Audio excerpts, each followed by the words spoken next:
Selamat datang di segmen analisa. Salah satu pertanyaan dari masyarakat terkait dengan kasus mendiang diplomat muda Arya Daru Pangayunan adalah kenapa dari Siswanto yang merupakan penjaga kos-kosan di TKP tersebut itu tidak melakukan pengetukan pintu di kamar mendiang. Itu kan terlihat di CCTV, katanya sudah diminta oleh istri di Yogyakarta untuk dilihat suaminya di kamar apa enggak. Mulai jam berapa itu ya? Dini hari kan 00 sekian, hampir jam 1 kalau yang terlihat di CCTV, dan juga jam 5-an pagi ya di tanggal 8 Juli 2025 tersebut. Tetapi jawaban dari penyidik cuma dibilang waktu banyak yang bertanya seperti itu, yang pasti sudah dikonfirmasi bahwa memang betul istrinya lah yang meminta untuk dicek dan dilihat secara langsung. Nah, waktu aku dengar ada keterangan terbaru, misalnya dari Kompolnas ya, kalau aku lihat di sini Komisi Kepolisian Nasional, komisionernya Khairul Anam, juga mengatakan mengadres isu itu teman-teman. Waktu dia mengunjungi keluarga mendiang di Yogyakarta pada hari Minggu lalu ya, tanggal 20 Juli 2025. Katanya begini, komunikasi penjaga kos dan istri itu kami sudah dapat semuanya. Kami sudah lihat WhatsApp-nya katanya. Oke, berarti ini bagus dong, nggak cuma sekedar telepon tapi ada WhatsApp-nya. Kenapa nggak langsung ketok pintunya? Kami juga sudah tahu alasannya, struktur ceritanya itu sudah jelas sekali. Oke, coba kita dengarkan apa sih alasannya tersebut, apakah masuk akal atau tidak di sini. Komunikasi antara penjaga kos dan istri, kami dapat detail per detailnya, kami dapat menit per menitnya, apa saja dia bicarakan kami dapat dan kami tahu konteksnya. Oke, kami dapatkan detail-detail menit per menitnya. Oh, berarti dugaannya ini telepon. Ada menit per menitnya kami dapat dugaannya telepon tersebut. Dan juga ada chattingannya nggak Pak di sini? Jadi kalau tadi misalnya kenapa kok nggak langsung ketok pintu dan sebagainya, kami jelasin konteksnya, termasuk kami juga membaca WA-nya. Oke, berarti ada dua nih dugaannya, telepon dan juga WA. Ini adalah chattingan yang bisa menjadi bahan analisa dari penyidik nanti. Kenapa tidak melakukan pengetukan pintu? Itu semua ada penjelasannya. Nah, kalau aku lihat dari case story ini yang sudah kita ikuti dari awal ya, dugaannya sih ini adalah karena kan ada keterangan nih, kita berangkat nih, keterangan dari kakak iparnya mendiang ya, yang berbicara di sejumlah media massa, yang bilang bahwa di malam kejadian itu tanggal 7 menuju 8 Juli 2025, kakaknya ini kan ngelihat adiknya itu kayak galau, sedih, nggak bisa tidur semalaman, kemudian ngomong ke kakaknya dalam bahasa Jawa bahwa Mas Daru ini nggak bisa dihubungin. Terus dibilang juga badannya dia tuh lagi nggak enak, kecapean, dan dia khawatir panik. Nah, dugaannya sih sepertinya ini mengarah bahwa sang istri hanya meminta penjaga kos untuk ngecek Mas Daru aja. Apakah dia sudah pulang atau tidak, dia di kamar atau tidak, karena konteksnya di malam hari itu juga, menurut kakak ipar dari mendiang kan, dia baru aja pulang dari Grand Indonesia untuk belanja. Di mana dia dikatakan bahwa jam 9 malam itu, telepon terakhir, komunikasi dan cerita dia lagi di pool taksi, mau pulang gitu. Ini juga bisa menjadi salah satu titik ya, apa yang dibeli pada saat itu. Membeli zaman sekarang aku yakin mayoritas kita udah jarang lagi ya pakai uang tunai, apalagi di Jakarta kota besar. Pakai QRIS, bisa pakai ya aplikasi online dan sebagainya. Itu juga bisa menjadi petunjuk sangat nyata. Kalau seandainya nih lakban tersebut yang membeli adalah, mohon maaf, mendiang sendiri, ya dugaannya sudah mulai terminimalisir bahwa ini mengarah ada orang lain yang menyiapkan. Jadi kan sudah semakin kecil, tapi ini yang menurut aku harus disampaikan ke publik, karena kalau cuman parsial-parsialnya aja, masyarakat nggak akan percaya begitu aja gitu. Ditunjukkan nih transaksinya, belinya di mana. Kalau memang yang yakin, sepertinya ada aroma-aroma ditujukan ini adalah kepada keinginan dari mendiang sendiri, tetapi kebablasan. Oke, itu adalah poin yang pertama terkait dengan kenapa nggak diketok pintu. Menurut aku sih hanya karena minta dicekin aja, tapi tidak usah dibangunin, takutnya mengganggu karena dia lagi nggak enak badan, plus juga harus kerja paginya, plus juga dengan persiapan akan pergi ke negara barunya di akhir Juli 2025.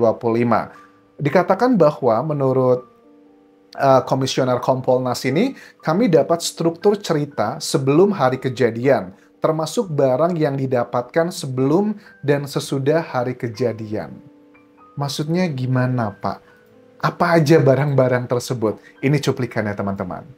Yang kami dapatkan adalah struktur cerita tidak hanya pas hari H, tapi sebelum hari H. Itu yang baru. Termasuk barang yang tidak hanya pas hari H, setelah hari H, juga kami dapat.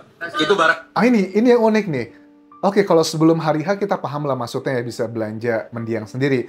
Tapi setelah hari H, maksudnya hari H ini apa nih, Pak? Apakah mendiang itu belanja di sebelum kejadian, kemudian barangnya baru datang, atau ada orang yang ngasih hadiah atau seperti apa? Ini kan bagian yang teka-teki ya. Kalau dikatakan tadi ya, salah satunya yang aku verbatim di sini, barang yang didapatkan sebelum dan sesudah hari kejadian.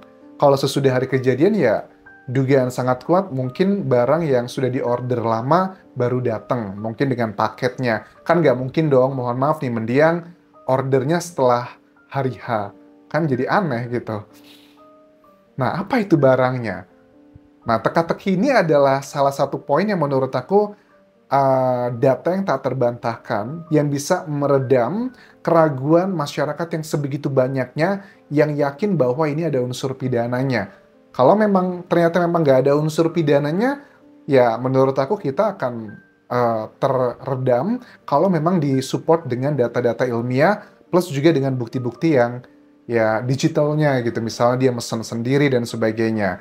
Kemudian dari komisioner juga mengatakan, kami itu fokus terhadap titik peristiwa yang paling dekat. Ini waktu wartawan tanya, Pak, bagaimana dengan dugaan bahwa ini terkait dengan pekerjaannya? Ada dugaan karena menangani kasus TPPO, tindak pidana perdagangan orang, pernah menjadi saksi, dan hal-hal yang boleh dibilang adalah konsekuensi sebagai seorang diplomat. Dikatakan dijawabnya adalah, kami fokus pada titik peristiwa yang paling dekat, yakni adalah dari pihak TKP, keluarga, dan juga TKP di kos-kosan tersebut. Kita coba lihat maksudnya seperti apa di sini. Kami fokus pada titik peristiwa yang paling dekat. Titik peristiwa paling dekat adalah keluarga dan TKP ini. Nanti kami akan lihat struktur peristiwanya. Kalau struktur peristiwanya memang mengharuskan kami ketemu sama Departemen Luar Negeri, ya kami akan cek ke sana. Tapi kan pokoknya adalah keluarga, TKP, dan PM Jablaga ini kan Kompolnas, bukan Komnas HAM. Oke, jadi aku lihat kecenderungannya dari Kompolnas ini bahwa case-nya ini menurutnya tidak ada hubungannya dengan urusan pekerjaan, tapi lebih ke masalah personal, baik itu keluarga dan juga di area TKP sendiri. Pasti ada alasannya kenapa meyakini hal tersebut. Di poin berikutnya juga disampaikan bahwa wartawan tanya nih ya, bahwa Pak, kami mendapatkan info bahwa mendiang itu pernah mencoba usaha untuk akhiri diri sendiri. Ada juga info terkait dengan masalah asmara. Jawabannya adalah dengan sangat tegas dan lantang dikatakan di sini bahwa tolong dijaga etikanya. Dugaan atau analisa berangkatnya berdasar fakta, jangan yang lain-lain. Oke, menurut aku sih yang ditanyakan sama wartawan ini nggak salah-salah amat, Pak. Karena pada umumnya kasus yang berhubungan dengan dihabisi atau orang yang nggak berdaya lagi dan ada unsur pidananya, itu kan kalau nggak masalah harta, asmara, dan tahta. Pada umumnya kan seperti itu, Pak. Dan juga pelakunya adalah orang-orang dekat. Lebih dari 90% pelakunya adalah orang dekat. Ya mungkin ada yang pelaku orang lain, tapi pada umumnya adalah karena mereka ingin mendapatkan hartanya.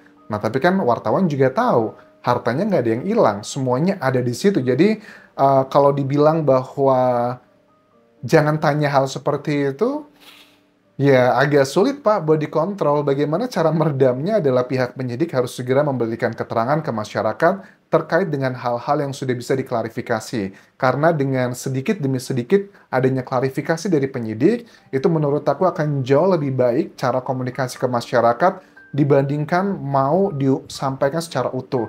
Kan kita paham ya, ada sebagian pengamat dari kriminolog yang mengatakan, oh kayaknya gaya dari penyidik ini adalah pengen menyampaikan semua hasil investigasi mereka secara utuh nih dari A sampai Z agar tidak menimbulkan pertanyaan. Katanya itu bagus, biarin clear semuanya.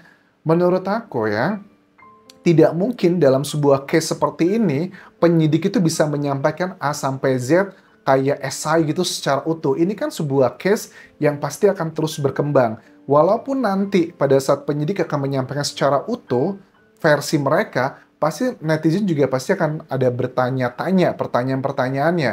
Jadi alangkah baiknya menurut aku sih segera disampaikan update poin-poinnya apa aja. Karena kalau terus dibiarkan melebar kemana-mana, efeknya itu malah nggak baik ya. Efeknya adalah membuat sebagian masyarakat ngerasa kayak kehilangan kepercayaan gitu terhadap penyidik. Jadi strategi yang dipakai sepertinya yang katanya mau disampaikan secara utuh, menurut aku kurang tepat untuk case ini. Sedikit demi sedikit harus diberikan update-nya, terutama adalah dengan data-data autopsi terkait dengan waktu kematian dan juga penyebab kematiannya.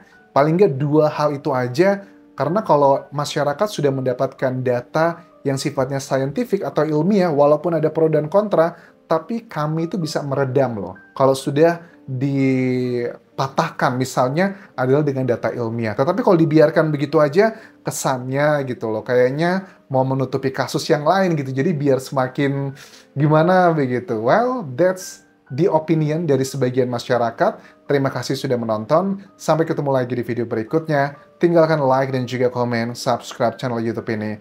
Follow Instagram, Facebook pageku, dan juga akun TikTok di Angel Sausmara. Sampai jumpa.